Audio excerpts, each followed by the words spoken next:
Before there were features like Extract and the background eraser in Photoshop, creating masks was a bit more challenging.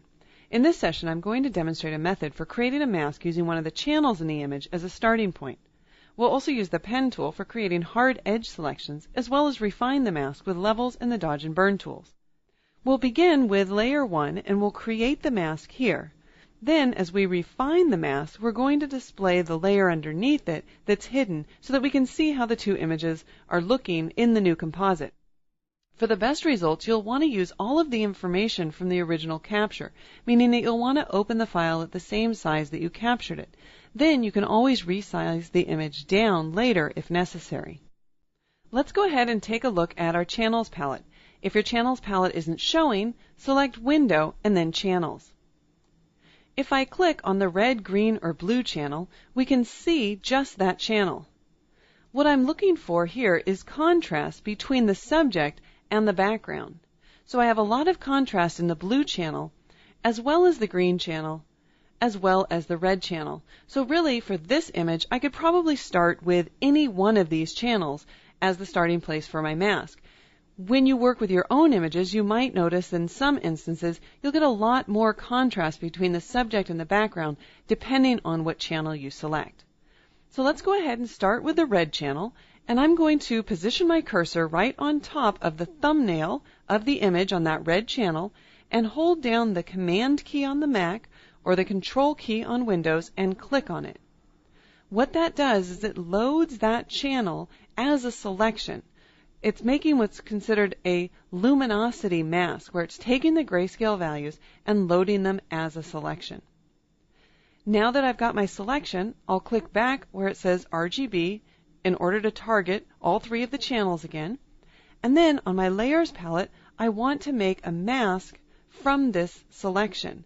But if I simply click on the mask icon at the bottom of the Layers palette, I'm going to get the exact inverse of what I want. So before clicking it, I'm going to hold down the Option key on Mac or the Alt key on Windows and then click on the mask icon. I'll hold down the Option or Alt key again and click on the thumbnail in the Layers palette for the layer mask so we can take a look at what we're working with.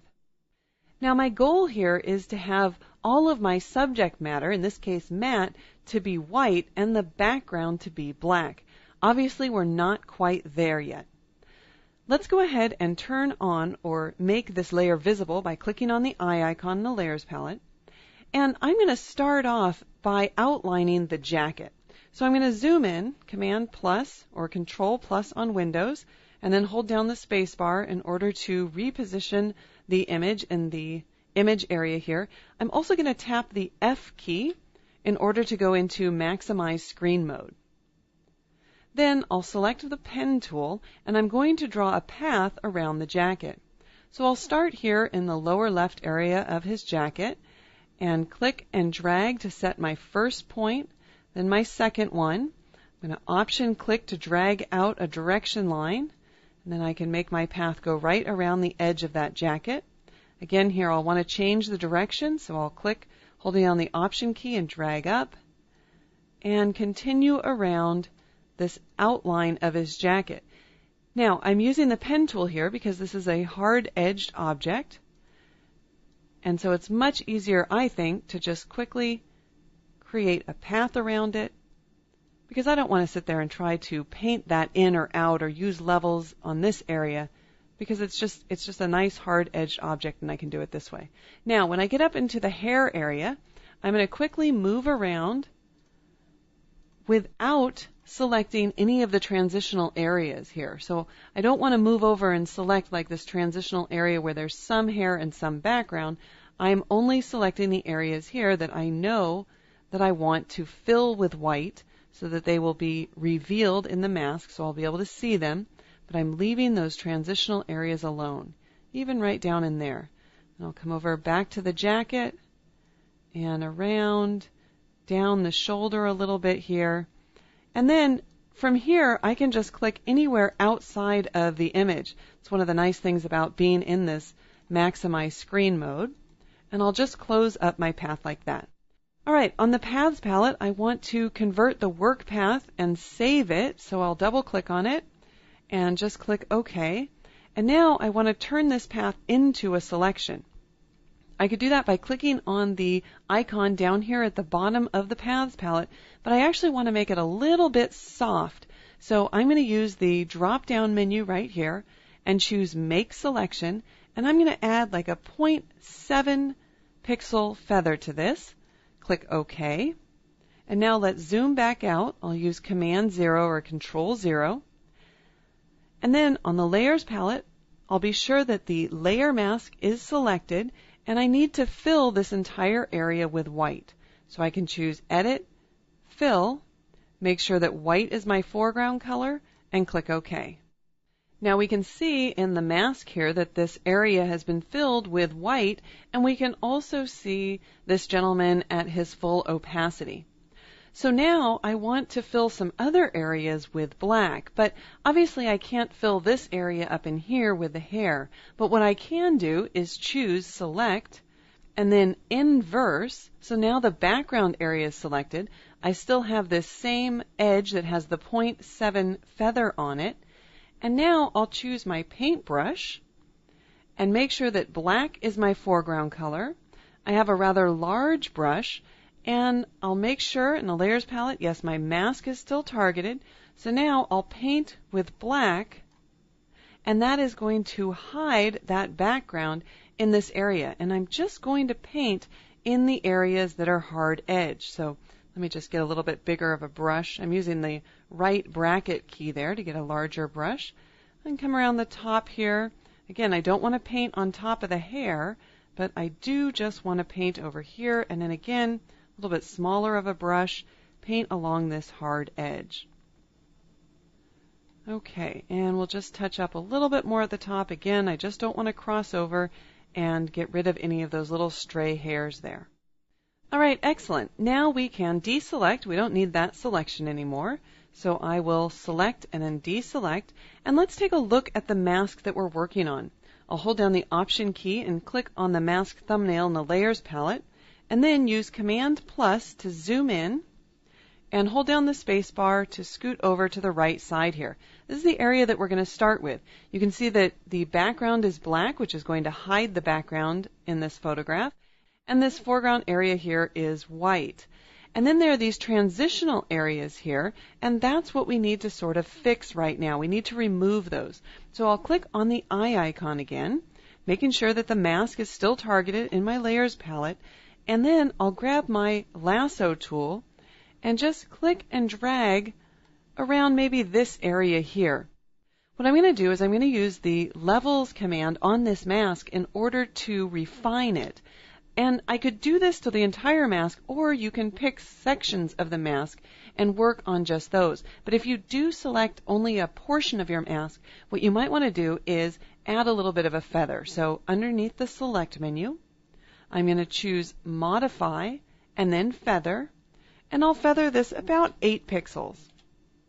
That's just going to give a little bit of a soft edge up here so that when I go and select another area, there's not an abrupt transition between what I changed before and what I'm going to change. I'll select Image, Adjustments, and then Levels, and I'm going to use the black slider here and the white slider in order to adjust this. Because I know this area is black and this area is kind of a gray area in the mask, if I move over the slider, you can see how it pushes in, or it removes. It's basically pushing the gray values to black, which will then hide that area so that I can see past it and separate the subject from the background. If I go too far, though, you'll notice that it's going to push into the hair area and remove that. So I obviously don't want to go that far. And if I do start losing some of the hair, like I can see a little bit of a hard edge here, then I might want to use the white slider to kind of push that out. So you can see here that we've removed this background area, and yet I still have this nice mask around these individual hairs. So as soon as we get it the way we want it, click OK, deselect, and then I'll use the space bar to scoot over to another area. Again, I can use the lasso tool and then add a feather, or I could simply add a feather to my lasso tool, maybe around 8 pixels. Click and drag around the area in the mask that I want to change. because sometimes this area is going to need a much different levels adjustment than an area over here, especially if your subject has been lit by one side. So I'll choose Image and then Adjustments, going back to Levels, and moving over the black slider to force those dark values to black so that it hides those areas, and then moving over the white slider.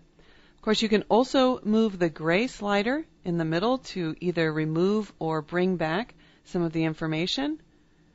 I think probably right around there is going to look good. Now I can see there's a few areas here that might need a little bit of blur added back into the mask, but I like where I've gone here, so we'll click OK.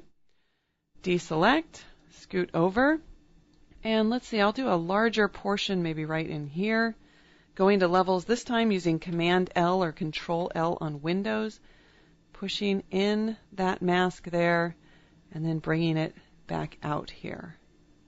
All right, just making a little refinement there, and then deselecting using Command D or Control D, and going back in one more time to Levels, Command or Control L, and bringing that gray value to black, and then pushing some of those light values to white.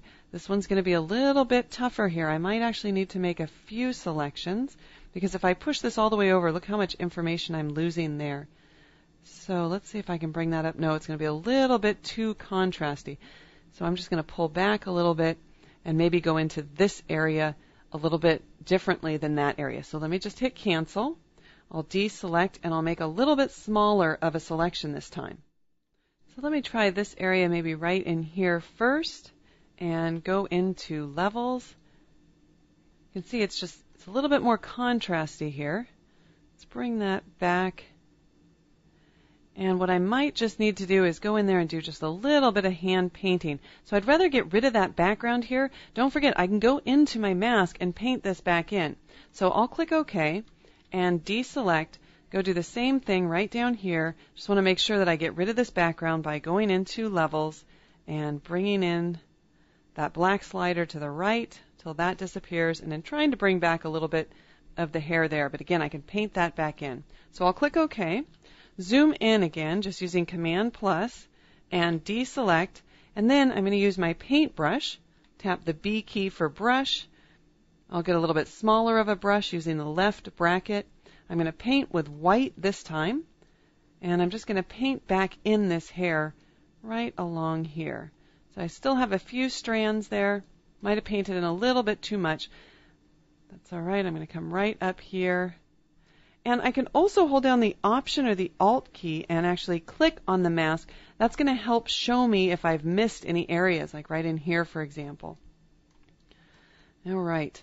Okay, so that's looking pretty good, except this area right over here, which I'm going to work on in just a minute. But before, I'm going to go ahead and add just a slight blur to the entire mask, because over here it's a little bit too sharp.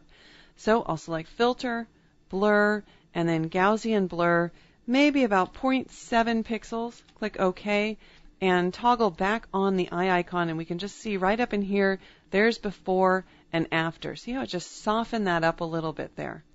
The other thing to make sure to do is to actually use the image that you're going to composite this with so that you can see what it is that it's going to look like. Because, for example, I was going to go back in here and spend a little bit of time cleaning up this area of the mask.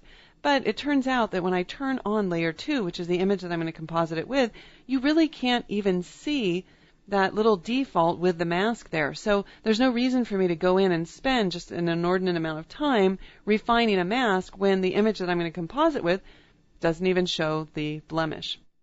Okay, one last technique that I do want to show you before we wrap this up, and I think I will just zoom in and focus in on this area of the hair up here. If we look at the mask by Option or Alt clicking on it, you can see that there are these different levels of gray here. And if I needed to quickly refine an area, one of the tools that I can use is the Dodge or the Burn tool, depending on whether I need to make the lighter areas lighter or the darker areas darker. So, for example, if I wanted to dodge or make some of the areas lighter that are kind of in the mid-tone areas now, I'd select the Dodge tool, choose my midtones, maybe move my exposure up to, say, about 30% or so, make my image visible, and then make sure that I've got the mask targeted in the layers palette.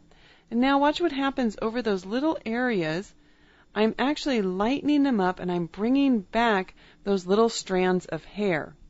Of course, if I wanted to do the opposite, I could use the burn tool, and that would burn down some of the darker areas there. And you can watch as those little strands of hair kind of go away. Let me do a little before and after. There's before and there's after. So you can see how dodging and burning on the mask is another way to go in and just alter a little bit of the area in your mask without having to make a selection and then going in and using levels. The other nice thing about the dodge and burn tools, of course, is that you can tell it to pick a specific range, whether you want it to work in the shadows, the midtones, or the highlights. All right, so let me just zoom out here so we can see the entire image. Now, the only thing that bothers me here is that that background is so in focus, so I might actually want to throw it out of focus. If I wanted to do this in a flexible manner, I would click on Layer 2 and then choose Layer, Smart Object, Convert to Smart Object, because then I could add a filter like the Gaussian blur filter, and by adding it to a smart object, of course, it becomes a smart filter, so that when I click OK, if I decide that I want it to be more or less blurred, I could always go into the blur here, double click on it, and either make it more or less blurry. Excellent. Well, that wraps up this session on making masks from channels. I think you can see how useful this could be if you're trying to remove a subject from the background that has really, really soft edges, like hair. You just want to make sure that you're working with a high-res file. You can always resample it down, but if, for example, there are 3 pixels making up a hair, you have much better chance of actually isolating that hair from the background than if you're working with a low-res file that only has like 1 pixel representing the hair.